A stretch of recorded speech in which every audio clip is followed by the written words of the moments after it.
Le bâtiment est historique en plein cœur de Londres et les locaux sont impeccablement rénovés. Bienvenue à la faculté de journalisme de la London City University. Professeur prestigieux, équipement moderne, oui mais tout cela a un prix. Oliver Jones ne le sait que trop bien, il va payer 12 000 € chaque année, tarif légal pendant 3 ans, pour obtenir son master de journalisme. Le jour où je sortirai de cette université, j'aurai déjà 40 000 € de dette. Et je pense que c'est injuste, surtout quand on sait que les gens qui ont adopté cette loi n'ont, eux, rien payé pour leurs études. Cette décision a été prise par le gouvernement il y a 3 ans. Gratuit jusqu'en 1997, les frais d'université étaient passés à 4 000 € par an en 2009. Le Premier ministre David Cameron a décidé en 2012 de les tripler.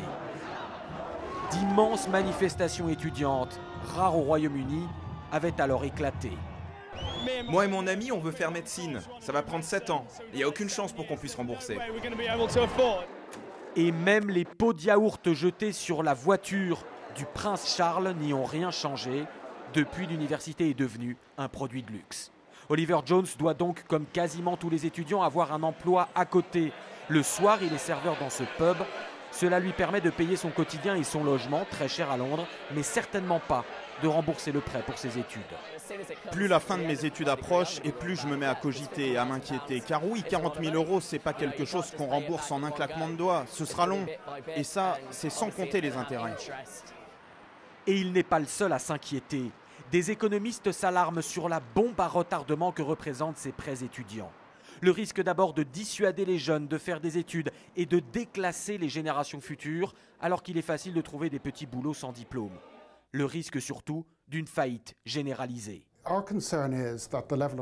Notre inquiétude, c'est que ces étudiants qui vont partir avec en moyenne 50 000 € de dette vont traîner ces remboursements jusqu'à 40, 50 ans, au moment où ils auront à charge toute une famille.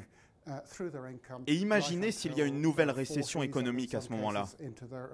Ils ne pourront plus payer.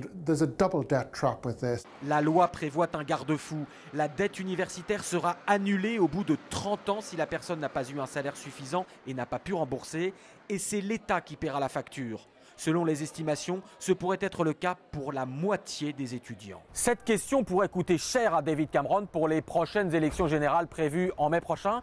Car lors de la dernière campagne en 2010, le Parti libéral-démocrate, allié de David Cameron dans la coalition au pouvoir, avait promis qu'il ne toucherait pas à ses frais d'inscription à l'université. Il n'a pas tenu parole et s'est depuis aliéné les votes de beaucoup de jeunes électeurs.